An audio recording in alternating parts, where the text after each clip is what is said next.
Changes have been made to an ordinance regarding the treatment of animals in Buncombe County.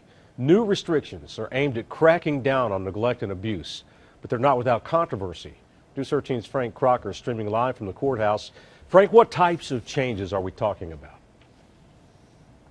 The general treatment of domestic animals, large and small, dogs and horses. And dogs, well, they're the focus of the controversy, how they're kept under control outdoors when no one's around. He's a quarter horse, seized from the owner a year ago, about as malnourished as an animal can get. Now he and more than a dozen others are being cared for in this pasture in Black Mountain, nursed back to health for adoption. That horse turned around, and he turned around quickly simply because he started getting enough groceries to do him some good. The star of the show tonight appeared in commission chambers. Her name's Zero, a plot hound, the North Carolina state dog, also a Buncombe County rescue. Situations where there's insufficient shelter, improper tether. We see animals that are just starved nearly to death. Also on the agenda, a film portraying the problem here, why thousands of people call in complaints every year. Changes will include stricter rules for care of horses, size of running room, shelter, and feeding.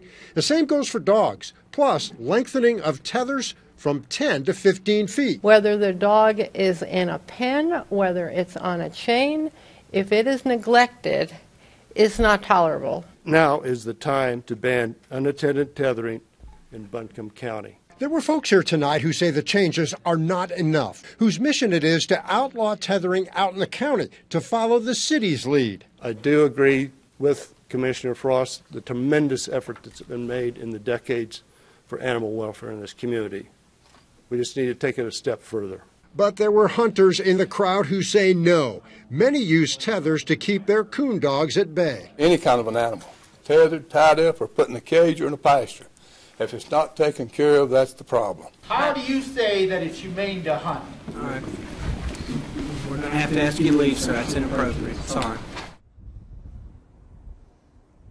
That man obviously taking on the hunters. Emotions always run high when it comes to people and their animals.